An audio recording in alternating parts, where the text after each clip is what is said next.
Salut les marques, salut les smarts et bienvenue dans Catch Up. Je suis Ringside et vous écoutez votre podcast qui transpire le catch.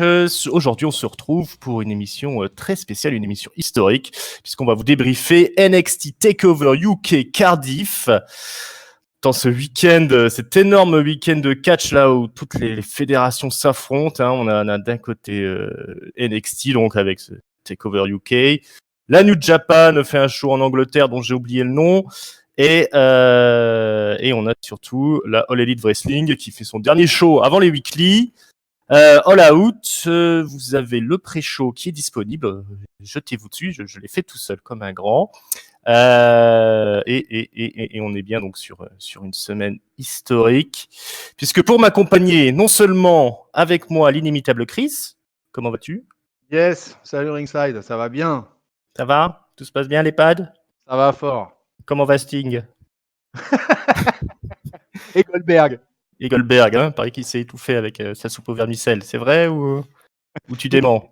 Il a des problèmes pour soulever ses cuillères. D'accord, c'est la main qui tremble. Ok, donc Chris est là en grande forme et pour nous accompagner cette semaine pour la première fois, notre tout nouveau chroniqueur, Kyrias. Comment vas-tu Kyrias ? Bien, salut à tous.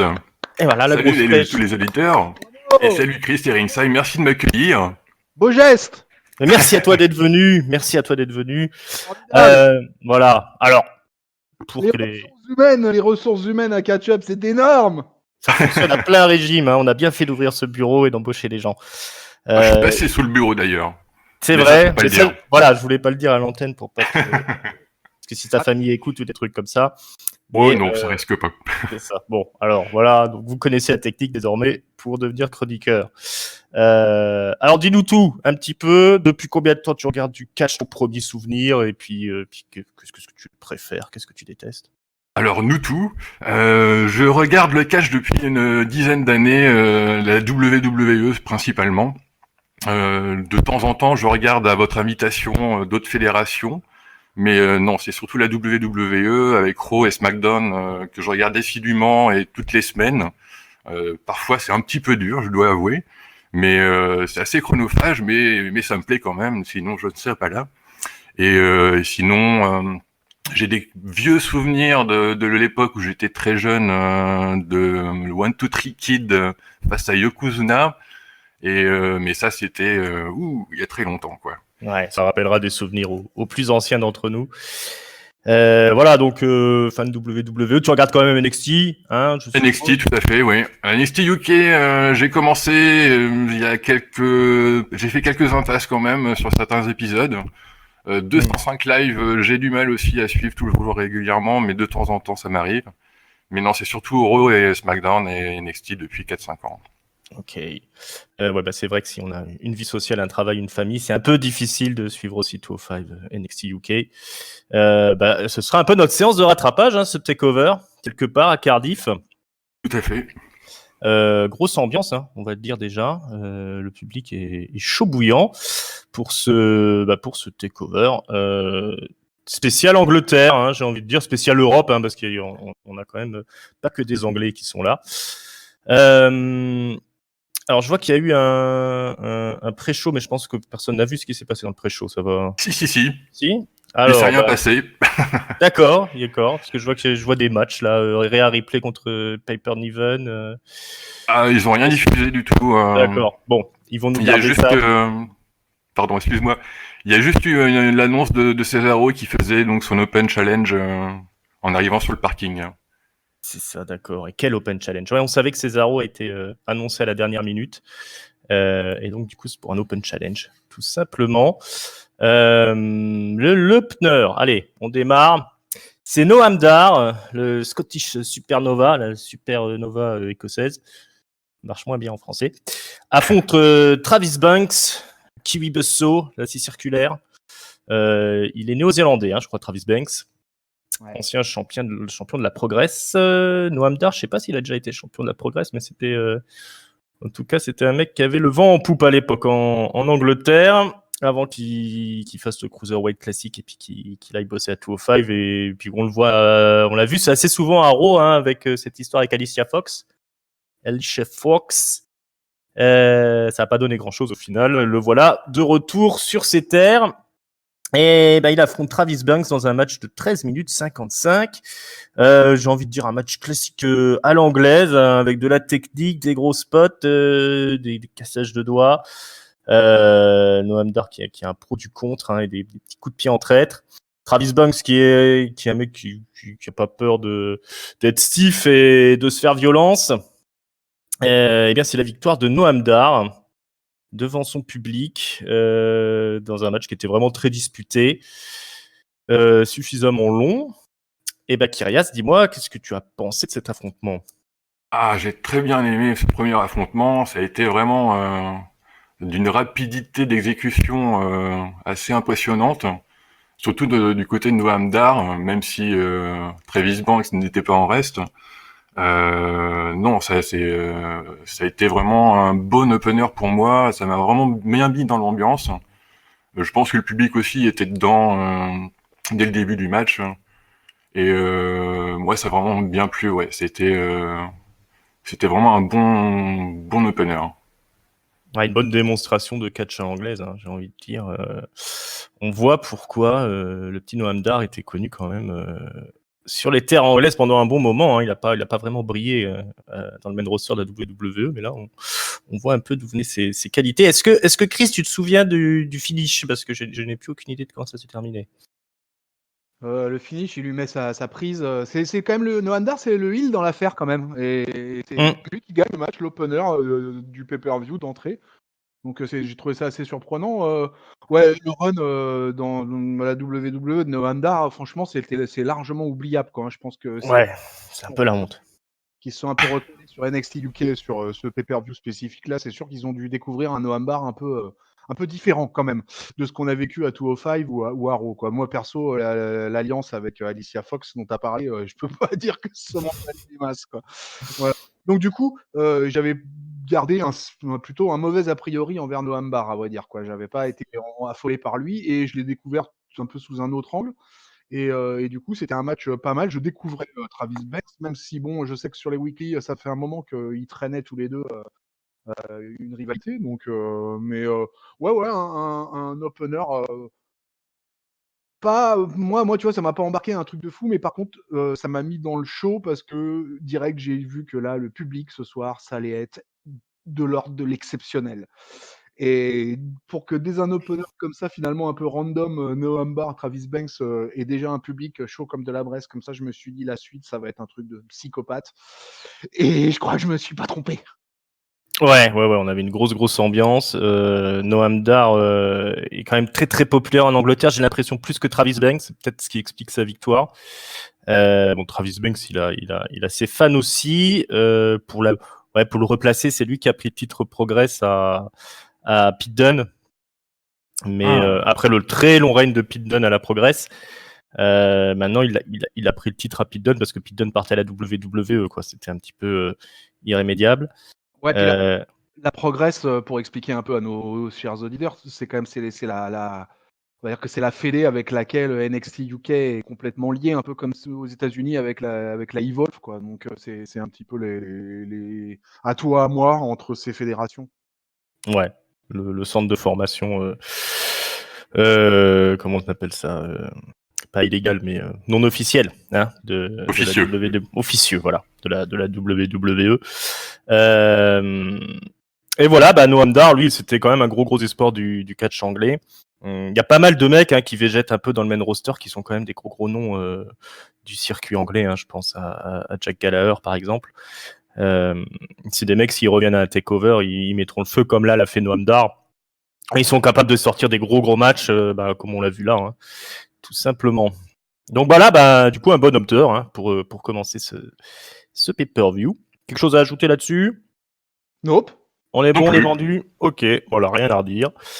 Alors ensuite, on passe tout de suite à l'artillerie lourde, parce que c'est Cesaro qui débarque dans les vestiaires. Il est interviewé. On rappelle qu'il a proposé un open challenge. On est parti pour lui demander qui tu préférais affronter. Cesaro, il coupe court. Il dit moi j'en ai rien à faire. Je suis pas venu pour affronter quelqu'un en particulier. Je suis venu pour un combat. Et là-dessus, il y a le psychopathe russe Ilya Dragunov qui débarque. Alors, si vous suivez NXT UK, vous l'avez déjà vu. Il avait une petite streak d'invincibilité jusqu'à ce qu'il rentre en collision avec Cassius Ohno. Après un gros match, Cassius Ohno a réussi à avoir le dessus sur le russe, qui est quand même qui a une bonne tête de psychopathe, mais qui a pas un physique extraordinaire. Et ce soir, c'est lui qui se porte volontaire pour affronter Cesaro. Il crache un peu par terre, il crispe le visage, il arrive au ring. Alors il a des lentilles dans les yeux, il a un regard de psychopathe, une musique russe façon cœur de l'armée rouge. Veste en cuir, voilà tout ce qu'il faut pour faire peur. Il prend le micro, il appelle Cesaro, il dit je t'attends Cesaro. Cesaro débarque là avec son nouveau costume, sa nouvelle musique. Il arrive au ring comme une star, grosse pop pour Cesaro. Énorme. Et énorme pop, faut dire ce qui est. Là, il y a quelque chose à faire en Europe avec Cesaro, je pense. Et le match démarre. Et j'ai envie de dire que Cesaro, c'est un peu l'arme secrète de la WWE parce qu'il va faire un match énormissime où il va tout sortir contre Dragunov qui va souvent se relever de tout ce que lui envoie Cesaro. Cesaro qui finit hors de lui et qui va enchaîner alors je crois qu'il enchaîne un piano percute au ras du sol là, powerbomb out of nowhere et le neutralizer pour réussir à enfin clouer les épaules au sol de Dragunov après 12 minutes 26 de match qui me semblait plus long que ça, tu vois. Mais en tout cas, c'était plein comme un œuf. Il y a eu des gros enchaînements, des gros contres. C'était très stiff. Et énorme boulot de Cesaro pour mettre over Dragunov, j'ai envie de dire. Chris, dis-moi, t'as été convaincu par cette petite sortie de Cesaro? Ah ouais, c'était bon. Mais Cesaro, à chaque fois quand il est revenu sur NXT, branche américaine, quoi. Il avait fait des matchs contre Zayn complètement hallucinants. À chaque fois qu'il fait des retours comme ça sur le circuit, hors main roster, il nous fait des trucs de fou, quoi. Et comme tu as justement dit, il a mis over Dragunov. Il gagne le match quand même. Il gagne le match, quoi. Il pouvait pas décemment pas faire perdre Cesaro, quoi. Et c'était un bon combat. Alors Dragunov, voilà la petite déception, c'est qu'effectivement il a un truc dans le regard, dans l'attitude, etc. C'est dommage qu'il n'y ait pas le physique qui aille avec, quoi. Si on avait un espèce de behemoth slave ou russe, tu vois, en plus de toute sa gimmick, ça serait assez sympa. Mais pour le coup, j'ai trouvé qu'il a fait un très bon combat. Et Cesaro, là, tu vois, en plus Cesaro, tu vois, on voit qu'il vient de la big league, quoi. Le mec, il fait une tête de plus. Il est taillé dans le marbre, vraiment comme un dieu grec. Voilà, le Dragunov, quand il s'est retrouvé face à Cesaro, il s'est dit bon bah voilà, je sais maintenant tout le boulot qu'il me reste à faire. Voilà, et ça, je trouve ça, voilà, Cesaro. J'ai juste envie de dire chapeau, et le public, mais je vais pas arrêter d'en parler du public ce soir. Mais le public, mais comment ils étaient en feu avec le Suisse, mais c'était hallucinant, quoi. Quoi qu'il ait fait, tout a été compté, hurlé, analysé, chanté. C'était incroyable, le public de Cardiff, quoi. Vraiment, les Gallois. Bravo les Celtes. Et, du coup, victoire de Cesaro, et ça se termine en plus de manière fair play. Ça se termine de manière classe. Voilà, la classe, monsieur Cesaro. Oui, il y a eu un serrage de main et les félicitations du jury de la part de Cesaro pour le petit Dragunov. Convaincu également? Oh ouais, carrément. Ah oui. Bah, en plus, chouchou, Cesaro, c'est un de mes chouchous, pardon.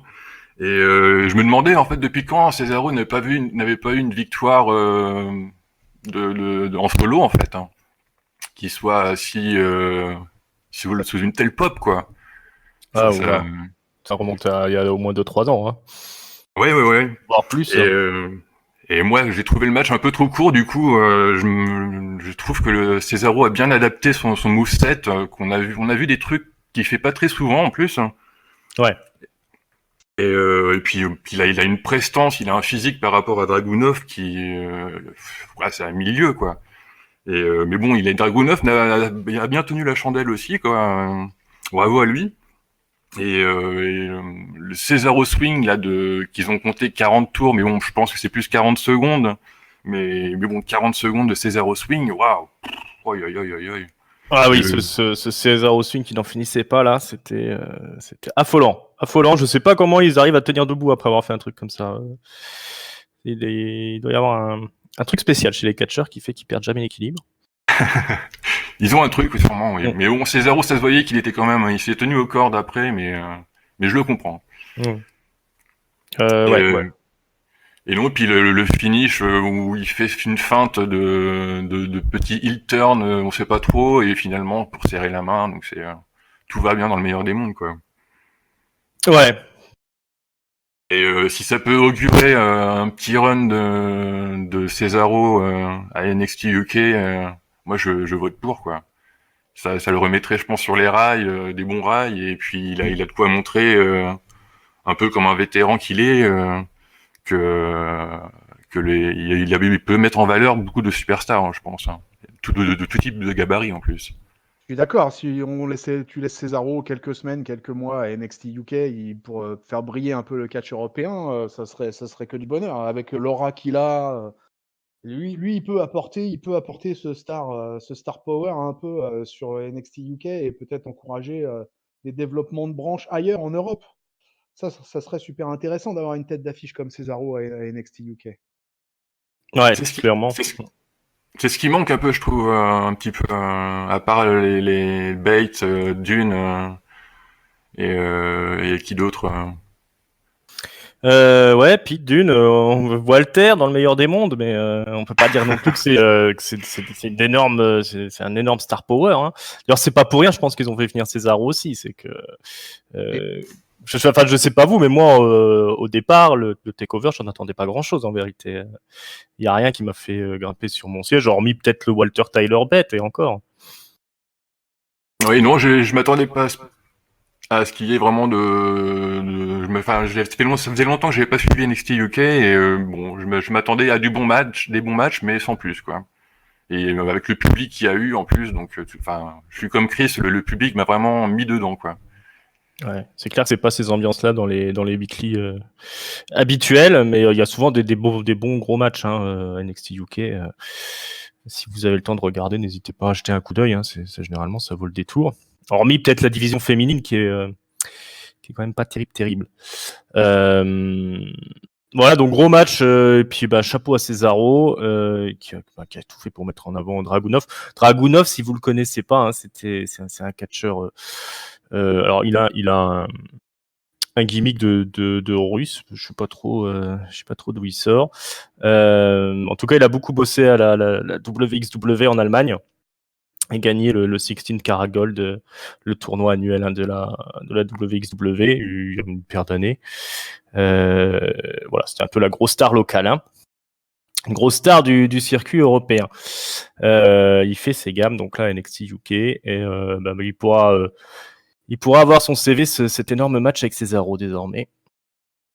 On va avancer un peu. La suite des opérations, c'est le championnat tag team. Triple Threat. Mark Andrews et Flash Morgan Webster. Les frères, Gallus plutôt, Mark Coffey et Wolfgang. Et les champions en titre, Zach Gibson et James Drake. Dans un triple threat de 20 minutes 17 où on a d'un côté Mark Andrews et Flash Morgan Webster qui font des pirouettes dans tous les sens. C'est les high flyers de la soirée. De l'autre côté, Mark Coffey et Wolfgang, ça va être plutôt les powerhouse. Et on a Zach Gibson et James Drake qui jouent plus les techniciens, les spécialistes du catch tag team. Et du coup, on a un match où ça s'arrête pas. Hein, ça va dans tous les sens. Il y a des gros moves en veux-tu, en voilà. C'est très très serré parce que personne n'arrive de faire de tomber sans qu'il y ait quelqu'un qui vienne le briser. Jusqu'au finish où c'est Zach Gibson et James Drake qui réussissent à mettre leur finisher sur Flash Morgan Webster. Là-dessus, Zach Gibson va ordonner à son collègue James Drake de faire un dive à l'extérieur du ring pour se débarrasser des membres de Gallus, Mark Coffey et Wolfgang. Il y a un petit moment d'hésitation. James Drake va quand même s'exécuter et c'est là que Mark Andrews va en profiter pour grimper sur la troisième corde, sauter sur Zach Gibson. Il va prendre son collègue Flash Morgan Webster pour le poser sur Gibson. Tomber 3 et c'est la victoire de Mark Andrews et Flash Morgan Webster. Explosion de joie dans le public, nouveau champion après un gros match de 20 minutes. Je m'attendais pas à un tel spectacle. Est-ce que tu t'attendais à un tel spectacle, Kyrias? Avec Zach Gibson et James Drake, pour avoir vu le takeover UK précédent, ils avaient déjà, je trouve, fourni un bon boulot et je me suis dit que ce serait sûrement de nouveau le cas. Et j'ai pas été déçu du coup. Et en plus, bon, avec Gallus, donc je l'ai trouvé un petit peu en retrait par rapport aux autres, mais bon, c'est leur rôle aussi, je pense, de big man, Mm. bien que- et Flash Morgan, Webster et Mark Andrews ont vraiment fait le show en high flyer. Non, j'ai vraiment été conquis par ce tri, enfin ce- ces 6 hommes. Et le match a été vraiment à toute allure. J'ai vraiment bien apprécié tout ce déroulé, quoi. Et je m'attendais pas à un changement de titre. Je pensais qu'ils allaient garder leur titre. Et j'étais surpris du coup de que ce soit les deux nouveaux. Alors je sais pas s'ils ont beaucoup catché ensemble en tag team, hein. Ouais, pas plus que ça. Mark Andrews, il a une carrière quand même assez longue. Il a travaillé à la TNA à un moment donné. Flash Morgan Webster, c'est aussi un petit produit Progress. Ils sont, ça fait quand même partie de 2 vétérans du circuit. Maintenant, c'est sûr en solo, ça peut pas aller bien loin les deux. Donc là, ils les ont mis en tag team, ça fonctionne plutôt bien du coup. Hein, mais Ouais, ils sont connus du public. Je vais Oui, dire ça comme ça. ils ont une bonne pop aussi Ouais, par c'est rapport ça. au public. Mm, mm. Bah non, c'était le moment idéal, quoi. C'était voilà un NXT UK qui se déroule à Cardiff avec les deux Gallois et ce qui est carrément né à Cardiff. Mm. Ouais, il Moment, y avait ça aussi. Hein. Mm. c'était le moment idéal pour lancer Andrews dans une carrière de tag team parce que il a été à 205 aussi lui Ouais, et on l'a même vu un petit peu dans quelques weekly où il avait fait quelques matchs ouais. où il avait jobé. Ouais, Et c'est un très très bon catcher, hein. C'est un très bon high flyer, mais maintenant c'est comme les autres, il manque un physique ouais et puis un ouais, peu de charisme, quoi. Hein. C'est toujours pareil. Hein. Mm. non, j'aime bien ce Mark Andrews quoi et j'ai kiffé ce match hein, les amis hein, mais moi je vous le dis hein, c'était à 1000 à l'heure hein. C'était public public au taquet de chez taquet. Les 10 premières minutes de toute façon c'est simple, les seuls pinfalls qu'il y a c'est de la part de Mark Andrews et de Webster qui tentent tout quoi. Mm. Gagner pendant les 10 premières minutes. Après il commence à prendre cher parce qu'il y a Wolfgang quand même quoi qui fait Wolfgang je l'ai pas trouvé tant en retrait que ça quoi. Ouais, c'est plus Mark Coffey qui était vraiment en retrait, hein, j'ai envie de dire. Même sur la deuxième partie du combat, tu vois, j'étais pas loin de lui donner mon titre de MVP du match. Tellement je le trouve énorme sur la deuxième partie du match. Mais écoute, enfin moi j'étais à fond. Ce match, je l'ai trouvé super bon. J'ai trouvé les trois équipes, voilà. Effectivement, Kofi peut-être de tous celui le plus en retrait, mais avec une foule mais tellement au taquet. Alors là, on était au Millennium Cardiff, les amis, quoi. Moi, j'avais l'impression de regarder un match de rugby du tournoi destination. On a eu droit à des champs de travées de rugby, quoi. Donc c'était quand même assez incroyable. Et enfin, j'avais pas fait le lien sur le coup de Mark Andrews et Webster, les Gallois. Et puis c'est en fait en tout début de pay-per-view quand j'ai percuté en relisant la carte, j'ai fait ah ouais mais putain mais ça ils vont être dingues les Gallois là et ça a été le cas quoi, ils étaient dingues. Ah non vraiment Ouais, ouais.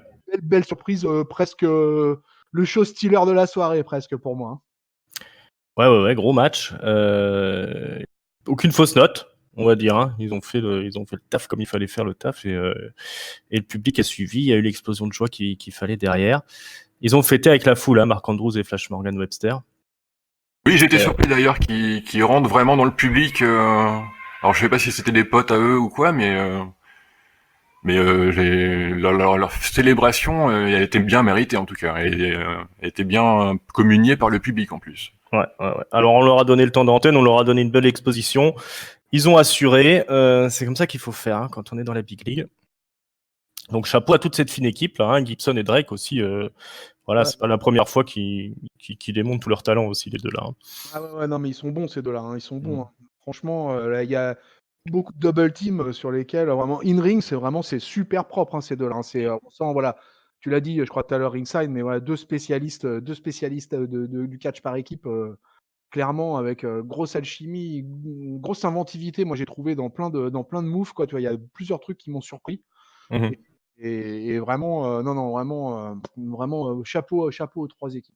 Ouais, c'est Steve, c'est innovant et c'est spectaculaire. Bon, voilà, c'est ça, c'est ce qui se passe à la Progress, quoi. Hein. Ça, c'est l'école, voilà, l'école anglaise actuelle. Hein. C'est produit du catch de ce type-là. Hein.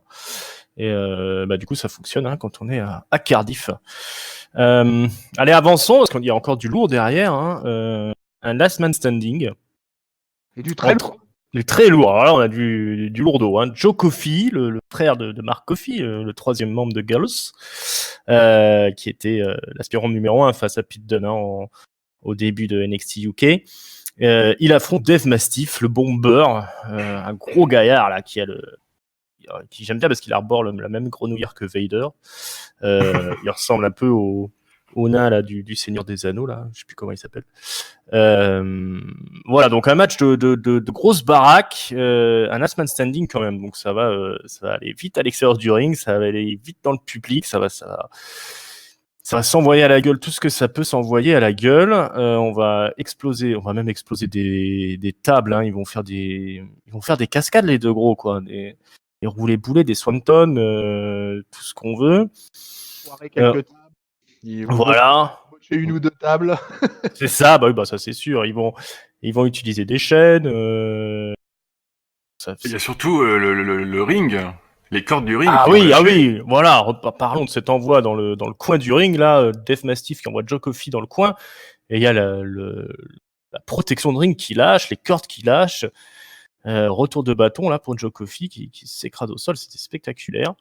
Je sais pas si c'était volontaire ou pas, mais c'était super bien fait visuellement. Ouais, visuellement c'était bien fait, mais je vais pas casser le mythe, mais je crois que on entendait au son qu'ils étaient en train de trafiquer quelque chose en ferraille au début du match quand ils sont parce que Dave Mastiff je crois est arrivé tout de suite et on entendait un bruit de chaîne. Alors je me suis dit qu'est-ce qu'il y a, ils ont pris une chaîne ou quelque chose comme ça, mais non, je pense qu'ils étaient en train de dessouder le coin du ring. Joe Coffey est arrivé avec une chaîne dans les mains, à la gauche, il me semble. Ah d'accord, ok, bon bah alors je dis peut-être de la merde. C'est sûr. Il dit de la merde. Ouais, donc bah voilà, hein, bah, ça s'est cassé naturellement. Alors et puis c'était super dangereux et si ça se trouve, Joe Coffey s'est pété une vertèbre. On n'est pas au courant. Donc voilà, bah bon, super violent et ça se termine. Alors on va aller dans chez les commentateurs là, table des commentateurs, on s'expose un peu dessus. Puis on va monter tout en haut d'une espèce de plateforme où, si j'ai bien compris, il y avait le kick-off. C'était la scène du kick-off. Et les deux gros vont s'écraser au sol comme deux grosses merdes. Sur des tables, hein, c'est pas comme dans le main roster, là, on leur a pas mis un matelas hein, ou des cartons en dessous. Hein, ils sont exposés bien sur des tables. Petite chute de 2 mètres comme ça. Et on va tenter de se relever d'un côté comme de l'autre. Et là, il y a un éclair de génie de Joe Coffey qui s'est bien fait malmener quand même hein, pendant le quart d'heure qu'a duré le match. Parce que Dave Mastiff, il encaisse le gros. Hein. Et Joe Coffey a un éclair de génie. Il tape dans la caisse sur laquelle était en train de s'appuyer Dave Mastiff. C'était une caisse à roulettes là hein, pour transporter le matériel. Et du coup, Mastiff perd l'équilibre. On est à la 9e seconde du décompte. Et donc, du coup, Mastiff ne peut pas se relever. Et Joe Coffey, lui, est debout. Et c'est lui qui est déclaré vainqueur. Le public est pas content. Ça hue. Il y a voilà, ça grince des dents au niveau du public, mais c'est la victoire de Joe Coffey qui quelque part l'aura bien mérité, parce qu'il aura bien bouffé quand même, hein, le gros. Gros last man standing pour deux gars qu'on n'attendait pas, enfin de ma part, Dave Mastiff ou Joe Coffey, c'est pas les mecs que j'attendais ce soir. Mais en tout cas, on serait cru en un match Taker Triple H, j'ai envie de dire, à la belle époque. Qu'est-ce que t'en penses, Chris? Ouais, un match de deux grosses barbaques, quoi. Il y a de la viande, là. Hein. Ah ouais, là, il y a de la viande à carré, là. Là, il y a quelque chose, là, quand même. Hein. On tient quelque chose au niveau de la boucherie catchesque, là. Hein. C'est quand même... quand j'ai vu les deux... Je les connaissais pas très, très bien, en fait. Je connaissais mieux Mastiff, moi, que Coffey. Et quand...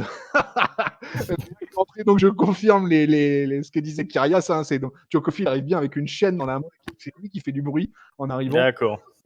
Et après, mais ils s'en mettent grave plein la tronche, ça sort du ring direct. Alors le coup des cordes qui tombent, c'est tout de suite ça se passe presque. Ouais, tout début du match. Hein. Et après derrière, ça y passe dans tout dans les chaises, chaînes en fer. Il y a une batte de cricket aussi qui est utilisée. Ah oui, les coups de batte de cricket, oh là là. n'importe. Il y a de la queue de billard. Hein.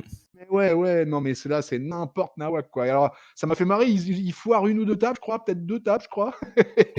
Après, ils remontent sur le truc des commentateurs. Alors, les commentateurs, au passage, Vic Joseph et Nigel McGuinness, c'était pas mal ce duo-là. Moi, j'ai bien aimé.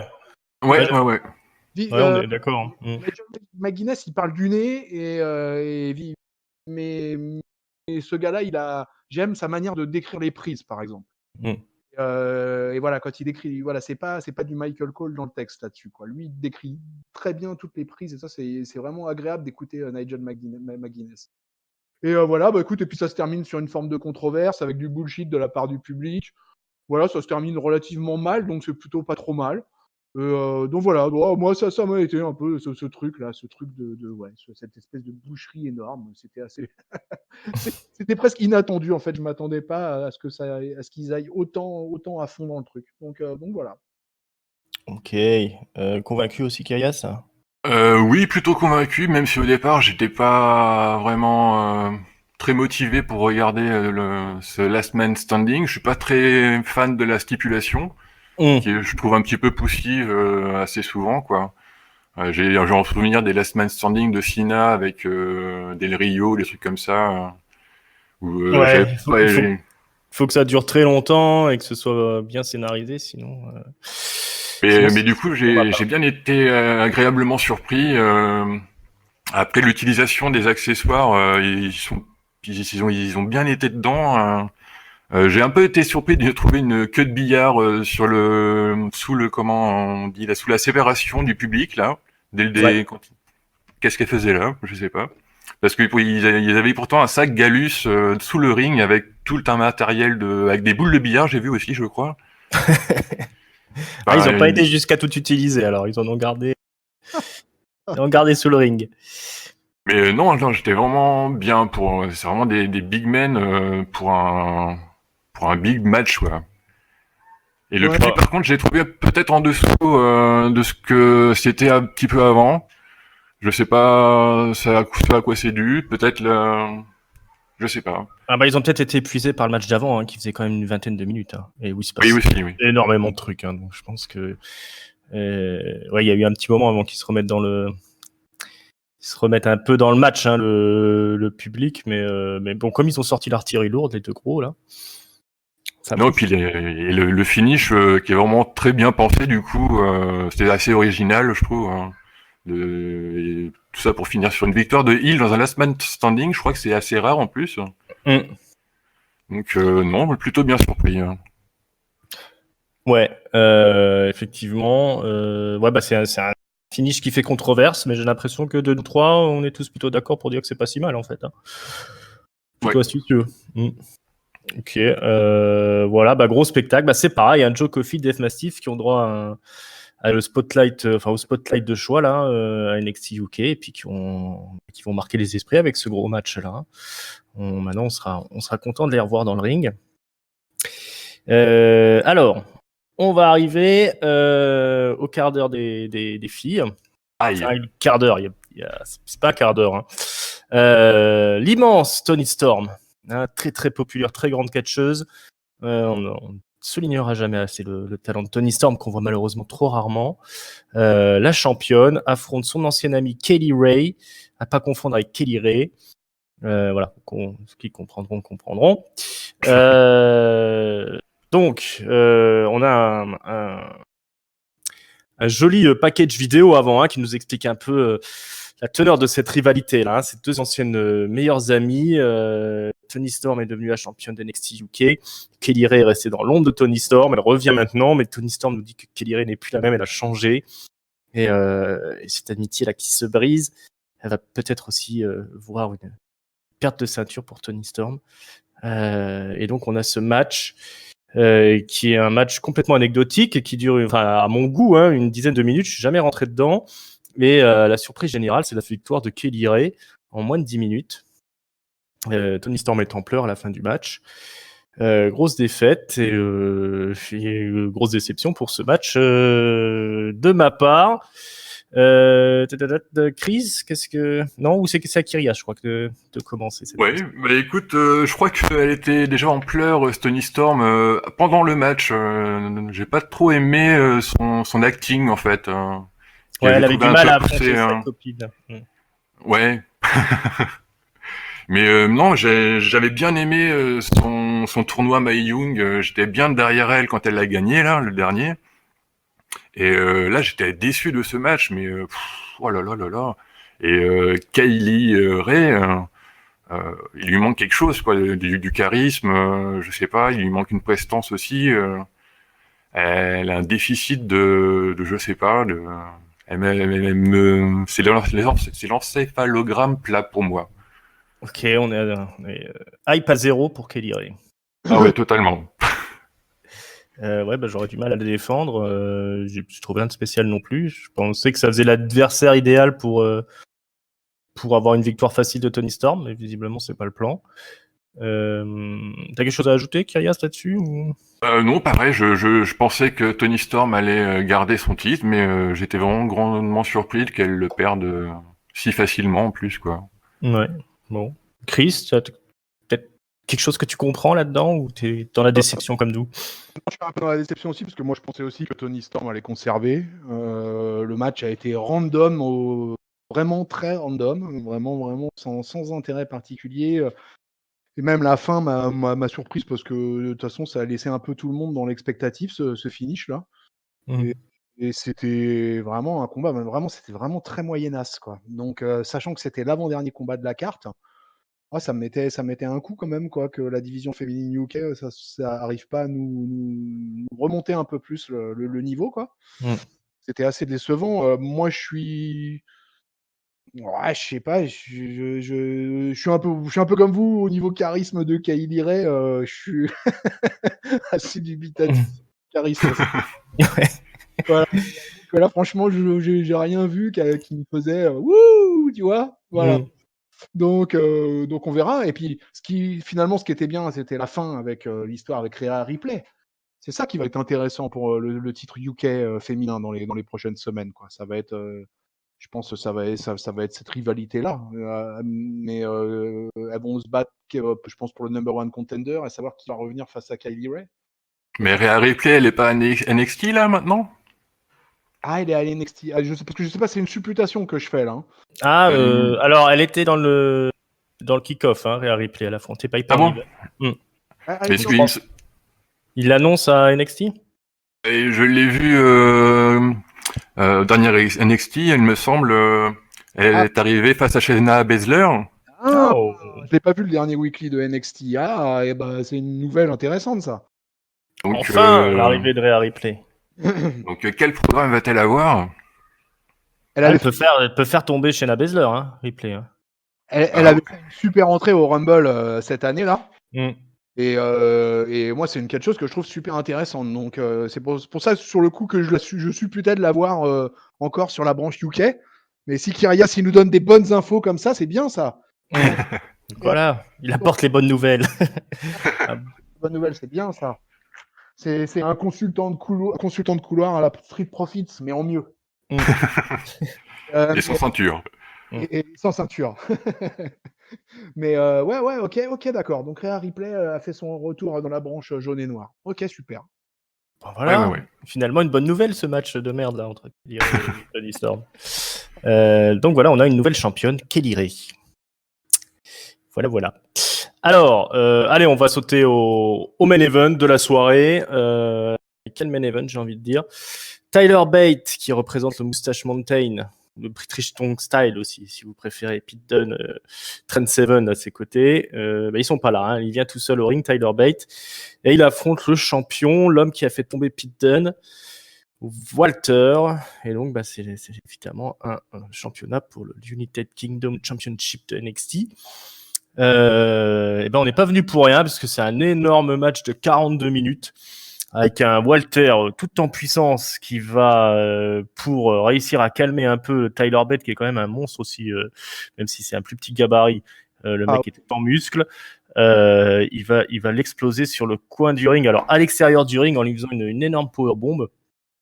Là-dessus, Tyler Bate va être sonné pendant un bon moment. Il va se manger tout ce que Walter peut lui envoyer de souplesse, de chop, d'écrasement, de frog splash et compagnie, mais il va toujours se relever. L'increvable Tyler Bate qui va réussir aussi à placer toutes ses comptes, ses prises. Son finisher duquel va se relever Walter. On va enchaîner les finishers d'un côté comme de l'autre. Il va se relever des frog splash, Tyler Bate. On a un match de titan avec des souplesses du haut de la troisième corde, des explodeurs suplex du haut de la troisième corde complètement fou, des écrasements sur le tablier du ring là. Mais au bout de 42 minutes, Tyler Bate, à force d'enchaîner les grosses prises de Walter, et après s'être relevé d'un nombre incalculable de near fall, finit par succomber à une énorme lariat de Walter.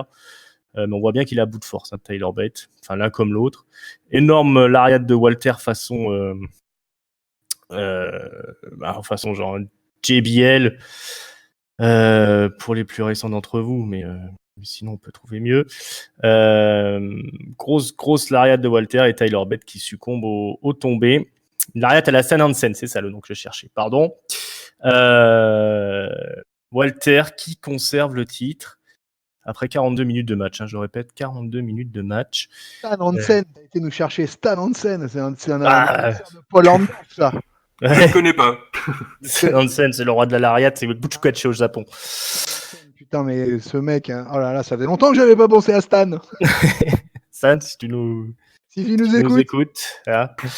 Voilà, le roi de la lariat. Si vous tombez sur des matchs de Stan Hansen, c'est lui qui avait fait sortir l'œil de l'orbite de Vader. De Vader, si je dis pas de conneries. Mais oui, je l'ai vu ce match. Voilà. Essayez de le voir aussi, ça. Vader qui perd son œil au milieu du match et qui se le remet son verre d'eau là. Oh. Ah ouais.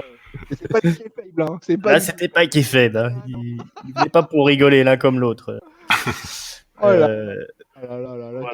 C'est ça la magie du catch. Donc voilà, grosse victoire de Walter. Alors on n'a pas vu Imperium, son clan, parce que je vous rappelle que Walter c'est le leader d'Imperium, qui regroupe Fabian Eckner, Marcel Bartel et Alexander Wolf, l'ancien membre de Sanity. C'est un quatuor qui domine NXT UK depuis que Walter a pris le titre à Picton. Et on a le British Strong Style, c'est-à-dire Pete Dunne, Trent Seven et Tyler Bate qui essaient de reprendre leur place. Mais c'est l'échec ce soir. Tyler Bate a perdu. Il est consolé par ses amis à la fin du match. Salué par la foule. Bel effort, mais Walter reste champion. Et on peut le dire, je pense, sans trop s'avancer, que c'était un match plutôt pas mal. N'est-ce pas, Chris ? Yes. Ouais, c'était un gros main event. 42 minutes, je m'attendais pas. Quand j'ai vu le timing, j'ai fait « Ouh là là, il reste tant de temps que ça pour ce main event. Ouh là là, ça va être gros, ça va être très gros. » Et moi, je suis impressionné par les démonstrations de force, pour le coup, de Tyler Bate, quoi. C'est un monstre. À plein d'occasions, là, dans le combat, il fait des souplesses, il fait des torture racks, il prend sur ses épaules, il ressoulève, il part. Quasiment, il est au sol, il monte sur ses genoux et il remonte le Walter qui, je sais pas combien il pèse, 140 kilos peut-être, un truc comme ça. Un beau bébé, Walter. J'ai essayé de trouver ça. C'est une force ce Walter là. Donc, et puis alors, les atémies du Walter, le public est beaucoup friand de ça. Dans son moveset à Walter, c'est ce qui est attendu, c'est ses chops, ses atémies, ses gifles, il est beaucoup basé là-dessus. Mais par contre, dès qu'il rentre il est impressionnant dans tout ce qui est aussi les soumissions et tout ça. Il tente une espèce de coquina clutch qui renverse en fait en remettant sur le ventre Tyler Bate qui est. Oui, c'est ça. Il l'épuise à coup de coquina clutch. Visuellement, j'ai trouvé que c'était bien parce qu'en plus c'était pas trop long. Comme si il sous-pesait ses soumissions pour voir jusqu'à quel point allait aller le Tyler Bate, et c'était vraiment franchement c'était du lourd. On a eu un paquet de moves entre les splash, les power bombs et tout. Enfin, c'était incroyable, quoi. Je m'attendais pas à un tel niveau de ce main event. En fait, j'en attendais pas énormément de ce main event. Je me disais ça va être pas mal, mais je m'attendais pas à ce que les mecs montent au niveau comme ça. Et puis encore une fois, ce public de psychopathes, quoi. Tyler Bate. Ça, tout le combat, et c'était énorme à chaque fois parce que c'était bien placé. Les Celtes, ils ont le goût pour ça, ils savent comment il faut placer les champs. Voilà, c'était bon, franchement, j'ai été bien embarqué par ce main event. Je m'attendais par contre pour le finish, je m'attendais quand même à ce que Walter conserve. Et mon dernier mot, ce sera pour Imperium parce que je suis plutôt client de ce clan-là. Je trouve que le casting est plutôt pas mal. Ils ont du UK là, et je trouve qu'ils ont une bonne idée. Et, voilà, on va dire ce catch germanico-italiano autrichien là, je trouve que c'est plutôt intéressant cette association. Et je suis content de revoir Alexander Wolf. Voilà. Exactement. Très content de revoir Alexander Wolf. Ouais, alors Walter, il fait 135 kilos. 135. 1m93, 32 ans. Il nous vient 41 kilos sur Wikipédia. 41 sur Wiki. 141, oui. Ah, 141, d'accord. Ouais, il a peut-être pris 6 kilos pendant les vacances. Ouais. Dans les bases de ce que je disais, de toute façon, quoi, et Tyler Bates doit faire 80 kilos ou quelque chose comme ça. Vraiment, Tyler Bates, performance XXL de sa part. Face à un adversaire pareil. Moi qui suis fan des oppositions de style entre gabarits, et là, pour le coup, j'ai été complètement servi dans ce main event. Alors, Kiras, toi, tu m'as dit que tu trouvais que c'était un match de merde. Hein. Tout à fait. non, pas du tout. Non, j'ai vraiment bien aimé aussi ce match qui était vraiment peut-être un poil trop long pour moi. 42 minutes, même si les gars ont vraiment déroulé pendant les 42 minutes, j'ai trouvé que ça aurait mérité peut-être un peu plus court par rapport à l'équilibre des autres matchs. Hein. D'avoir d'autres rajouter un plus petit longs. peu pour les filles. Pas forcément pour les filles, non. Pas forcément, d'accord. Mais non, j'ai un truc qui m'a pas mal surpris, c'est le faible nombre de tentatives de tomber de Walter sur Bate. Hein. Pendant toute la première partie du match, j'ai pas souvenir de l'avoir vu beaucoup faire de tomber. Ça m'a. Pourtant, il a bien maîtrisé son sujet. Hein. Il a été stiff, bien face à Bate qui a un peu du coup été un mini Superman. Ce qui m'a un petit peu gêné en fait, c'est la différence de gabarit dès le début, quoi. Ça, c'était quand même assez parlant. Et la résistance de Bate, hein. Mais waouh, le gars a vraiment sorti tout ce qu'il avait pendant ces 42 minutes, quoi. Et j'ai été surpris aussi surpris et agréablement surpris qu'il n'y ait pas eu d'intervention des deux clans. Ouais, pas d'overbooking, ça c'était. Pas d'overbooking, ouais. Ouais, j'ai invité. Moi, je me serais cru dans un main event de la New Japan. Hein. 40 minutes de combat, sans intervention, que du catch. Alors, il y a ce passage à l'extérieur du ring où Walter il explose Tyler Bate sur le coin du ring, mais sur le poteau, mais il n'y a pas eu d'utilisation d'artifice, on était que dans le catch pur. Et des mecs qui vont jusqu'au bout et se finissent sur une corde à linge, quoi, tout simplement. Ça, c'est un peu la signature d'habitude du catch japonais. Hein. Ouais, et puis c'était un match simple, pas de stipulation, voilà quoi. Vainqueur sur soumission ou tombé, voilà, c'était vraiment dans la plus pure expression du catch, quoi. Et c'était comment Tyler Bell, les gars, non mais peuple de catch-up, mais regardez la poitrine de Tyler à la fin du combat, quoi. C'est totalement hallucinant, quoi. Franchement, les gars, ils mettent leur corps, mais c'est quand même incroyable de mettre son corps en jeu comme ça sur un match de catch que tu perds. En plus. Rappelez qu'avant le vestiaire, on lui a passé une feuille et puis dessus il y a marqué ce soir tu perds. Mon gars, avec des balafres sur toute la poitrine, avec les pectoraux écrasés et voilà, et bienvenue dans le match, mon ami. Il y a Walter qui va s'asseoir sur toi 2-3 fois dans le match. Oh oui, c'est cette scène où il tombe Tyler qui est sur le ventre et l'autre qui lui tombe sur le dos, quoi. Aïe, j'ai mal pour lui, quoi. Ah, ça fait peur hein, quand Walter se lâche. Ouais. Est-ce que tu as quelque chose à ajouter encore, Kyrias, là-dessus? Ouais, un truc qui m'a étonné physiquement sur Bate aussi, c'est ses cuisses. la taille de ses cuisses par rapport au reste. Je trouve qu'il a dû muscler ça spécialement pour pouvoir faire ses portées. Je sais pas, mais ça m'a impressionné aussi, ça. Ouais, non, c'est un monstre physique. Alors, il est petit, mais je pense qu'il y a que du muscle hein, chez Ah, carrément. Tyler Bate. Et il me fait penser à Cesaro en plus petit, quoi. C'est ça, oui. Ouais, il a des muscles dans le dos, on sait pas ça sort. Et puis voilà, ça a l'air d'être effectivement un monstre de puissance qui arrive à balader des mecs comme Walter. C'est pas donné à tout le monde, hein. Non. J'ai vu la All Elite Wrestling, là, le pauvre, comment il s'appelle, Darby Allin, qui n'arrive pas à porter les escaliers en fer. C'est pas trop, quoi. Hein. Voilà, quand on a une opposition de ce style-là. On vous parlera sûrement de la All Elite Wrestling, mais là, ce soir, on est sur NXT UK. Vous entendez les cris de joie de Chris derrière. Oh oui. AEW. Eh oui, on a eu un gros week-end de catch. Hein, c'était de la qualité de partout, visiblement. Et ben, en tout cas, ça n'a pas. NXT UK n'a pas fait faux bond à la qualité ce week-end. Voilà, donc Tyler Bate, hein, on va lui tirer notre chapeau. Monstre impressionnant. Et grosse victoire de Walter. On a déjà fait le tour de ce takeover. Hein. C'est ça qui est bien, c'est que takeover, c'est toujours assez rapide. Donc, ça va être l'heure du mot de la fin. Il nous faut un top, il nous faut un flop et il nous faut une note. On n'avait pas très bien noté, hein, il me semble, le premier takeover UK, qui était largement moins impressionnant que celui-là. Alors, du coup, Kyrias, hein, toi l'honneur, quelle est ta note, quel est ton top, quel est ton flop?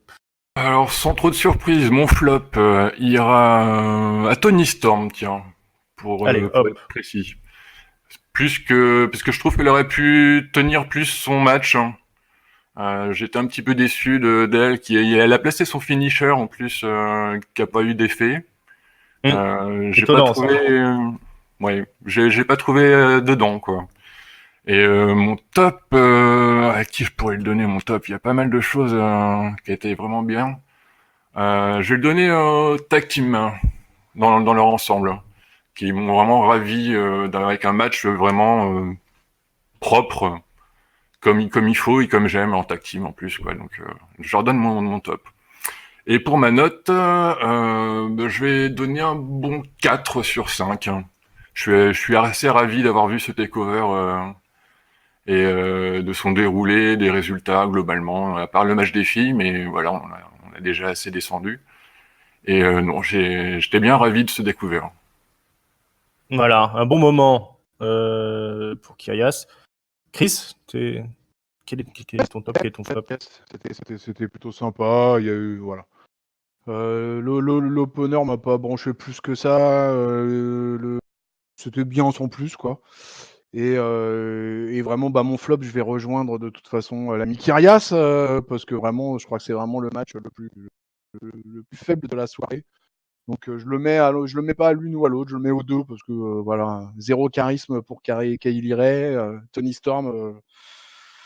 Enfin vraiment, j'ai pas reconnu la Tony Storm du Mae Young classique ou dans d'autres shows où je l'avais vu auparavant. Donc vraiment assez déçu par sa performance. Donc voilà, malheureusement pour le seul match féminin, c'est à lui qui ira le flop. Mon top, j'aurais été bien chaud pour le mettre sur le Tag Team Championship parce que j'ai adoré ce match. Il aurait fallu qu'il soit en avant-dernier, qu'on mette les filles après Cesaro et puis qu'on mette ce match en avant-dernier. Ça aurait été génial. J'ai vraiment adoré ce match et j'étais vraiment chaud pour lui mettre mon top. J'avoue que ce main event de 42 minutes, moi, je trouve ça quand même énorme de réussir à proposer dans un pay-per-view comme ça, live, à Cardiff, en Europe. Voilà, là, tu vois, je mesure aussi un peu le côté un peu historique finalement, je trouve, de ces NXT UK là, parce que là, c'est du catch européen auquel on a droit. Là, on a eu vraiment que des Européens dans le ring. Il n'y a pas un Américain, pas un Canadien, rien qui traîne. Là, il y avait vraiment que du lourd, du top du catch européen, et je trouve que ça fait vachement plaisir. Donc je vais le mettre au main event quand même, mon top. Et puis ma note, je vais lui mettre un 3,75. Et c'était un bon du NXT UK, et j'y reviendrai. On y reviendra. 3,75, c'est dur. Ouais, non, je te rejoins, Chris, là, pour souligner le fait qu'on était sur un show 100% européen. Je l'ai regardé en live. En live à 21h, c'était trop cool hier soir, quoi. Voilà, quoi, me mettre un show de car. On est tellement habitué avec la WWE, enfin, le catch. À se coucher à pas d'heure. Se coucher à pas d'heure, ou à se lever très tôt le matin pour pouvoir suivre les shows. que là, tout d'un coup, avoir un match à l'heure d'un match de rugby ou de foot de grande affluence, tu te dis, ah bah tiens, il est 21h et je me mets du catch, c'est énorme. C'est ça. D'ailleurs, je voudrais critiquer tous les fans de catch qui, pour ce week-end, ne parlaient que de la All Elite Wrestling et du show de la New Japan en disant oui, NXT UK, il est en dernier sur ma liste, etc., etc.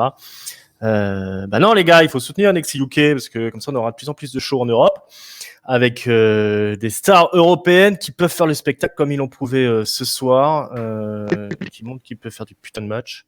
Et le public européen, Et le public européen est balèze quand il veut. rien à envier au public américain ou canadien, quoi. Le ça. public de Cardiff a été monstrueux. Voilà. Donc bravo à tous. Le flop, bien sûr, il ira aux filles. Hein, je suis désolé. C'était complètement anecdotique ce match-là. C'est bien dommage. Alors peut-être que le match à replay Piper Niven était d'un autre niveau. On le verra cette semaine, je pense. Le top.